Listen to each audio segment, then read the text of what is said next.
గాంధీ బిడ్డలుగా ఈరోజు తెలంగాణ అమరవీరులకు మేము ముగ్గురము ఉద్యమకారులమే. మా తల్లి తెలంగాణ అంటే మాకు సోనియమ్మ. ఆ ఇద్దరు ఉద్యమకారులతో పాటు కాంగ్రెస్ పార్టీకి సుదీర్ఘకాలంగా సేవలు అందిస్తున్న శంకర్ నాయక్ గారికి సామాజిక న్యాయం పాటిస్తూ ఈరోజు అమ్మ సోనియా గాంధీ బిడ్డలుగా ఈరోజు మల్లికార్జున్ ఖర్గే గారు పంపించిన దూతలుగా మా ముఖ్యమంత్రి రేవంత్ రెడ్డి గారి ఆశీస్సులతో యావత్ క్యాబినెట్ డిప్యూటీ సీఎం గారు బట్టి గారితో పాటు యావత్ క్యాబినెట్తో పాటు మా పిసిసి అధ్యక్షుడు మహేష్ కుమార్ గౌడ్ గారు నేతృత్వంలో మేమందరం కూడా ఇవాళ ప్రజాస్వామికవాదులం, సామాజిక న్యాయం కోసం పోరాడిన వాళ్ళం. తెలంగాణ ఉద్యమకారులకు మాకు కాంగ్రెస్ పార్టీ అవకాశం ఇచ్చింది. ఈ అవకాశం తెలంగాణకు మేము మళ్ళీ పునరంకితమయ్యే అవకాశం మాకు కల్పించినట్టుగా భావిస్తున్నాం. ఈరోజు మార్చి 10 మిలియన్ మార్చ్ జరిగిన రోజు మొట్టమొదటి తిరుగుబాటు బావుట, అప్పటి ప్రభుత్వం మీద తిరుగుబాటు బావుట వేసిన రోజు. మరి ప్రజాస్వామిక పద్ధతిలో తెలంగాణ ఇచ్చిన సోనియా గాంధీ గారే ఇలా మమ్మల్ని మళ్ళీ తెలంగాణ కొరకు మీరు సర్వీస్ చేయమని పంపించిండ్రు.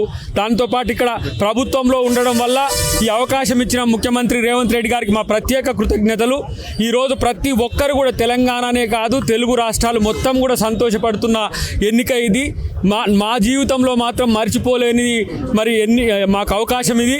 రేపు మాకు ఎన్నిక కూడా జరుగుతుందనే భావన ఉంది. ఈ తెలంగాణలో సామాజిక న్యాయ పునాదులకు కాంగ్రెస్ పార్టీ ఎంత చిత్తశుద్ధితో ఉందో ఇంతకంటే ఎక్కువ తార్కాణం అక్కర్లేదు. కాబట్టి మేము ఈరోజు తెలంగాణ ప్రభుత్వం చేసే అంశాలను, ప్రజల సమస్యలను పరిష్కారానికి మా గొంతును వినియోగించిన ఇన్ని రోజులు మేమే ఇప్పుడు పరిష్కరించే దిశకు మాకు అవకాశం కల్పించిన కాంగ్రెస్ పార్టీకి ప్రత్యేక కృతజ్ఞతలు తెలియజేస్తూ ఒక్కటి మాత్రం చెప్పగలం, తెలంగాణ ఎన్ని ప్రాణత్యాగాల పునాదుల మీద ఏర్పడిందో, తెలంగాణ సమాజం ఏం కోరుకుందో కాంగ్రెస్ పార్టీ అది అందించడానికి సిద్ధంగా ఉంది.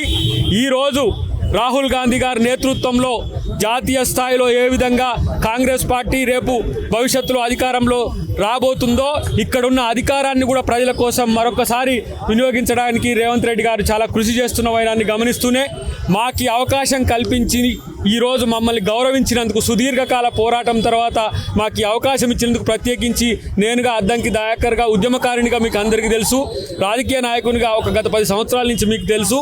ఈరోజు ఈ అవకాశం ఇచ్చిన ముఖ్యమంత్రి గారికి అధిష్టానానికి నా ప్రత్యేక కృతజ్ఞతలు. మంత్రి కాదు, ఏదైనా సరే పార్టీ, ప్రభుత్వం, ముఖ్యమంత్రి గారు ఏ విధంగా మా సేవలు వినియోగించుకుంటాడు పార్టీకి, సగటు కార్యకర్తకు, క్షేత్రస్థాయి నుంచి ఉండే కార్యకర్త నుంచి ఇప్పటివరకు ఏ సర్వీసెస్ చేయడానికి మేము సిద్ధం. మా స్ఫూర్తితో ప్రతి ఒక్క కార్యకర్త మీకు కూడా అవకాశాలు ఇవ్వడానికి పార్టీ సిద్ధంగా ఉందని చెప్పి తెలియజేస్తున్నాం.